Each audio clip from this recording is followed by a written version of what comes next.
start the recording, which will then start the meeting as well.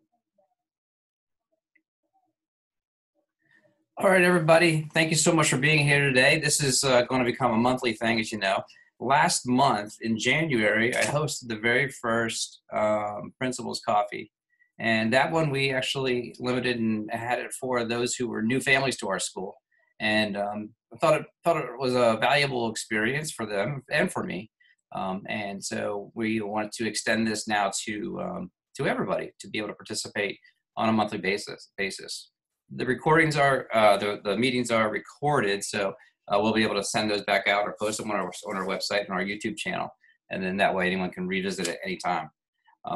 You know, I have to be honest with you. I have mixed feelings about this. And what I mean by that is there's something that I really value about the in-person coffees, the in-person Principals Coffee. It's nice to be able to see everybody face-to-face in the same space and be able to have open dialogue about things. But there is something to be said about being able to sit at your house and maybe with your work monitor up next to you and be able to be part of this. So there is some great value in being able to do this in a virtual sense.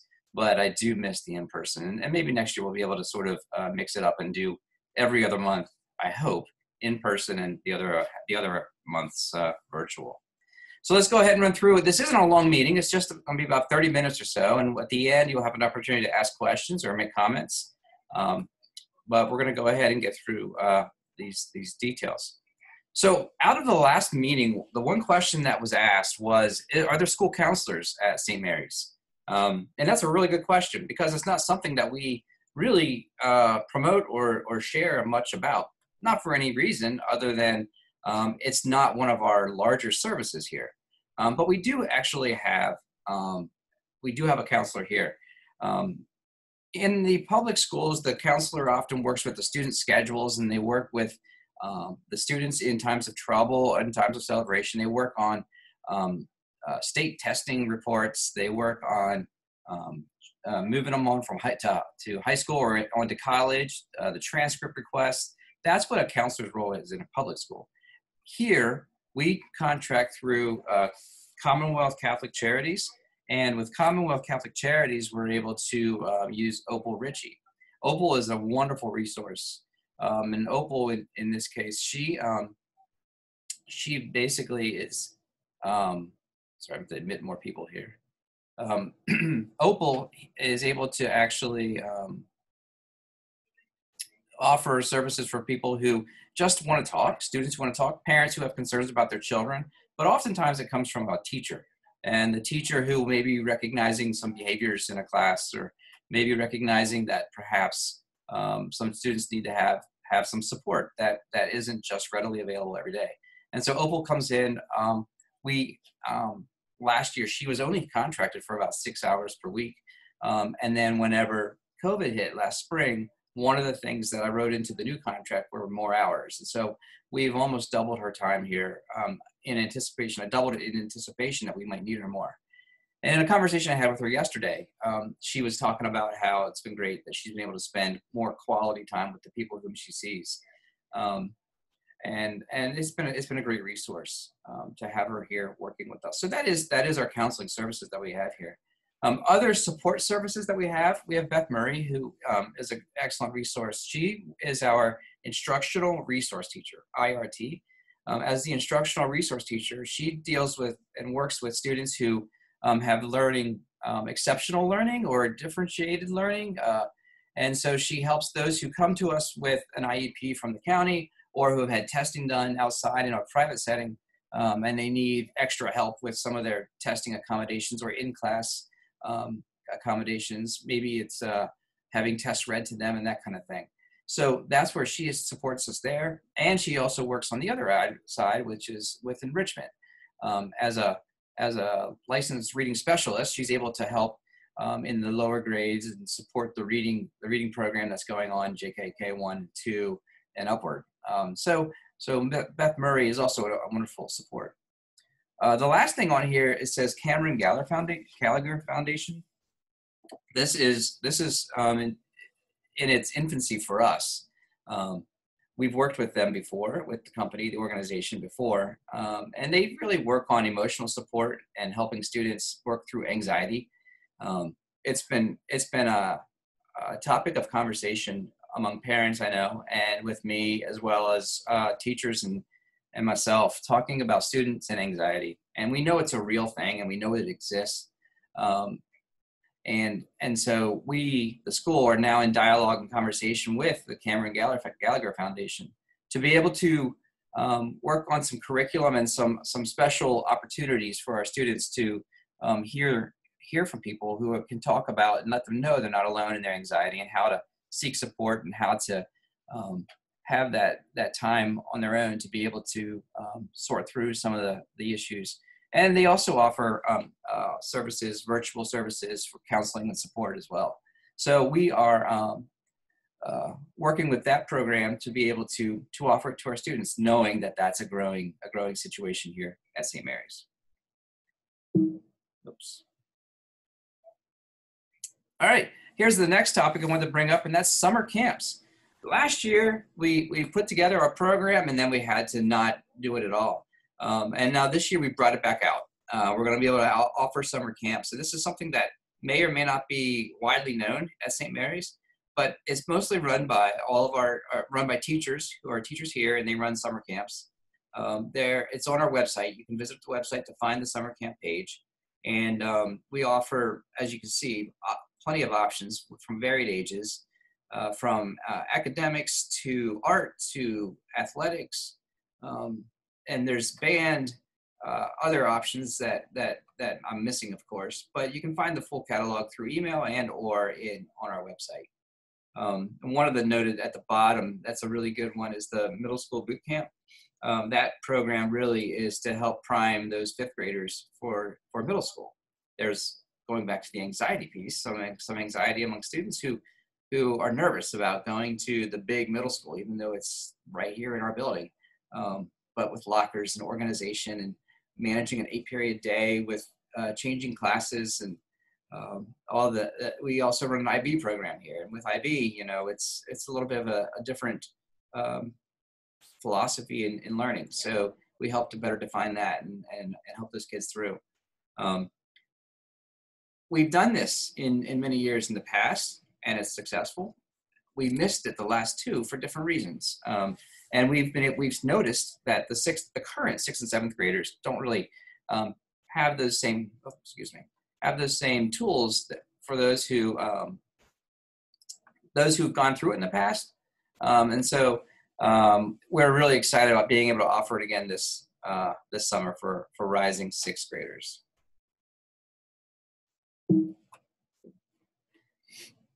Also, super excited about spring sports, and even though the streets were a little icy this morning and sidewalks were icy, I have to tell you, the sun on my back taking temperatures this morning, it felt amazing. It was a warm day. I told the teachers in an email, we need to start looking forward to warm sunny days for us all to be outside on the playground and such. What I think I'm excited about here is our spring sports offering. In the fall, we had no sports. We did do cross country, but we did no other sports. In the winter, we did basketball, which was just in-house. We didn't play outside of our school. We didn't play with other organizations. But this spring, we're going to offer these programs. The one thing I want to draw your attention to is that the co-ed flag football program, that deadline is Thursday. And there was an email sent Friday from Scott Schaefer. You may see it as Walter Scott Schaefer or Walter Schaefer. That email you can find from him. That's deadline is Thursday, and we need that information because we're entering into a league, and the league needs to know number of teams and for which grade levels. So that's why that deadline is there. There's also co-ed track, and then boys and girls soccer. So I'm excited that we are able to offer these programs. I mean, that part of a student's life is so important for social reasons, for exercise, to be able to end a school day getting exercise. So all of these things are hugely important, and it's been absent for almost a year in all these kids' lives. So I'm excited that we're able to offer it this spring. Athletics is one of those areas that, as a principal, I would love to grow on and to create a more robust program. And I will tell you this too. You heard it here first. In the survey, the parent survey, which I thank each of you for completing, that went out. That was one of the areas of most everything got high 90s of satisfaction. So that was wonderful. This was about an 80% satisfied on athletics. So that's one of our areas of work that we need to do. So your feedback is informing our decisions. And this is one of those things that we're going to hopefully make a little more robust as we go forward in years to come. So thank you for your feedback on that. And then the last thing on this slide is it talks about a program that went out in last week's Friday Flash. That is, it's called Kids Run RVA. It's a super fit challenge. And if you're not familiar with Sports Backers, they're a wonderful program. They put on great events every year, the Monument 10K and a ton of other activities that they do throughout the year. So they know what they're doing. They run great programs. And this is a great incentive for students to participate as a school and be able to get exercise and get rewards along the way. So if you as a parent are looking for your child to be active in some ways, this is something to check out, that you can go back to our Friday Flash. If you just go to your inbox and search Friday Flash, you'll be able to see the link there. All right, here, this is essentially going to be a PTO page here. There are so many things that are happening, and I say so many because there's not much that we can do. But in the situation we're in, where we can't do a lot, PTO has done a wonderful job of putting together activities for all of us. The one request that I've had with my teachers, with PTO, with school board, with other organizations, is we don't want to lose those traditions that we've had in the past, and we want to keep that momentum going, even though we aren't allowed to gather larger than 10 people. And so these are some of the things that are coming up that I think I'd like to draw your attention to. One in particular, Brunswick Stew, is this weekend. It's Saturday and Sunday. Saturday is the stew day. We'll be stewing all day Saturday. And then we'll be serving it up hot, ready for dinner that night. And then we'll be freezing it, refrigerating overnight for those to pick up on Sunday as well. So there's 2 days to pick up, Saturday and Sunday. Tuesday, today, last day to sign up and get the sign up for your food. So I highly encourage everybody to go ahead and sign up. There's wine option there's a family meal, there's wine, there's cornbread, and stew by the quart. So it's a great way to feed the family on a Saturday night if you're interested. The other part I'd like to draw your attention to in the Friday Flash was an ad for the Brunswick Stew. But one item that's in high need right now is our volunteers. I signed up to stir the pot, if you will, on Saturday morning at like 10 o'clock. But I encourage each of you to do it yourself as well. Go and sign up and be part of the day. It could be a good community day for us to be together and meeting new people and benefiting our school community as well. And so I appreciate it for everybody to consider showing support and volunteering that day. Or if you'd like to volunteer somebody else in the family, that's fine too. Sign them up and let them know where they need to be at what time, and that'd be wonderful too. So I know how that works. So that is on this weekend. I'm going to jump to the drive-through fish fry. That is March 26th. Every year we host multiple fish fries. This year we're only hosting the one, and it's going to be a drive-through variety. I'm really excited about what happened with the Advent brunch and the to-go items there. And this year we're going to do the fish fry in a very similar way as we did the Advent brunch. You'll order online and you'll pick it up, and we're going to have multiple options: fried fish, I believe smoked fish, shrimp, crab cakes, all kinds of good stuff. So I'm saying these things so that you can anticipate and prepare to jump on that order form when that comes out at that time. That day, this is an interesting thing. That fish fry, all of that money that we earn there goes directly to the teacher's continuous education. So in continuous learning. So what that means is, if a teacher is taking an online license renewal course, we can pay for it using this money. If a teacher is going to take a college course, then we can pay for it with this money as well. So this goes directly back to the teachers, and it's a great way to show support for continuing education with our educators here. And then the other bullet on here that I haven't touched on is the gala alternatives.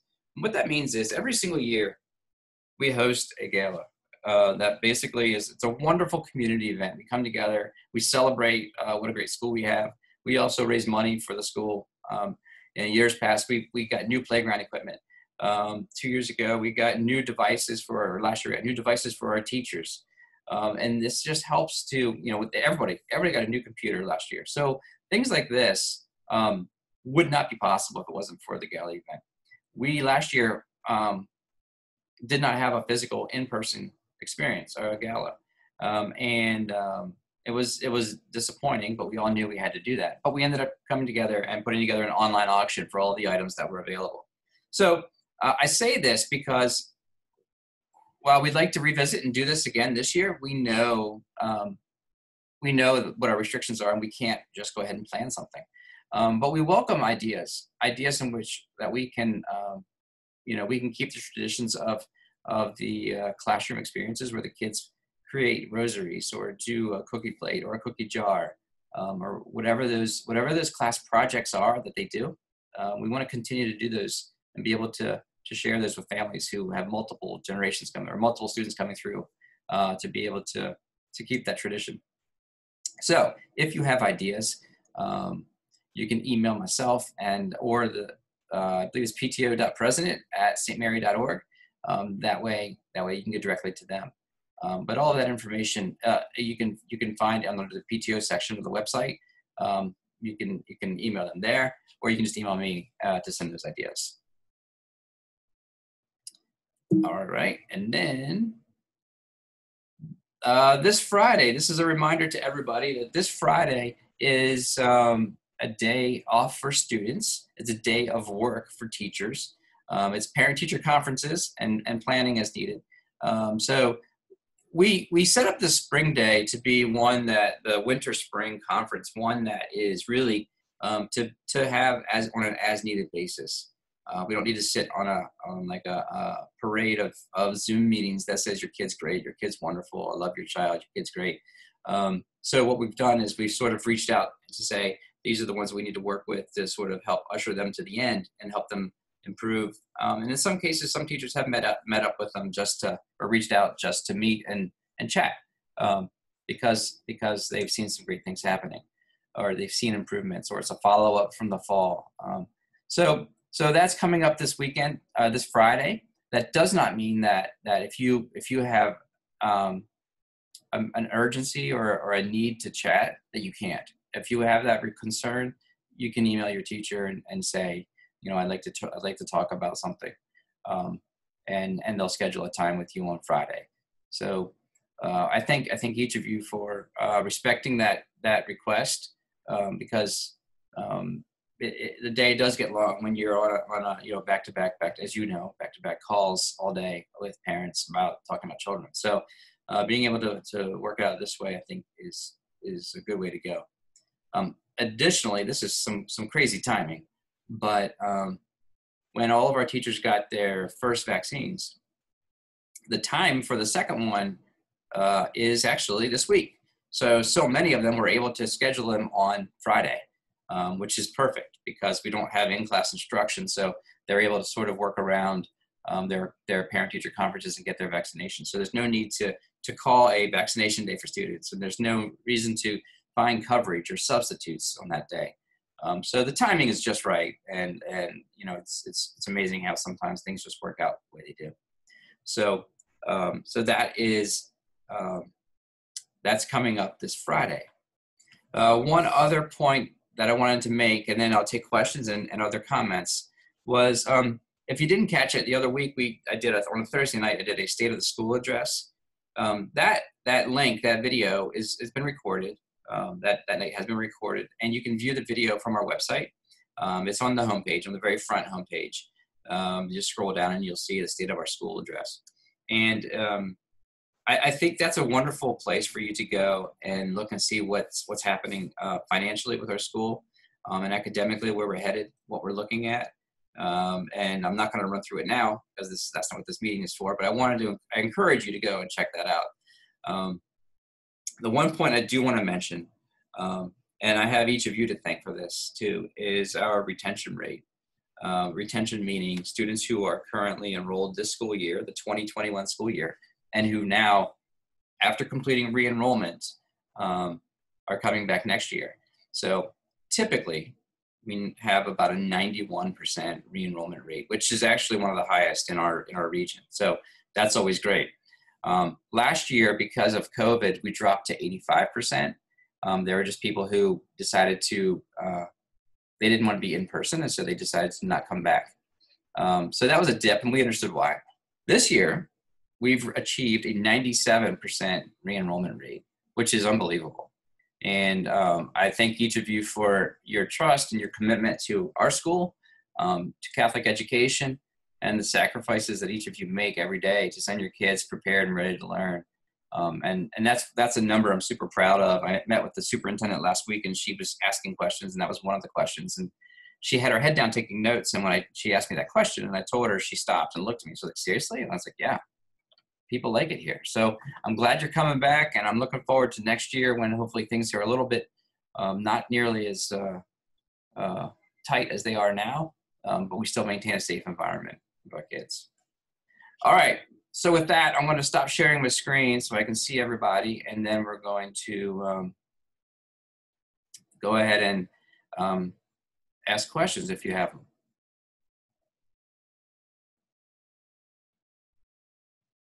Anybody?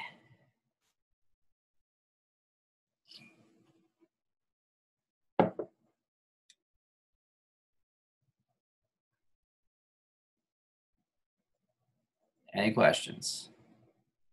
That is great. I love it. You are well informed, you're comfortable, and you're happy. That's good. All right, as you know, as many of you I've received emails from in the past. So if you have any questions, you can always ask, you can always call, you can email, happy to answer. So at any point, you're free to reach out and ask those questions. But I thank each of you for showing up today, and I thank you for the work that you do with your kids. I hope you find this informative and share the word that this time every month we can come together and chat about things at school and move things forward. So thank you, everybody, and I will stop recording, and then we will get on with our days. All right, bye, everybody. See you.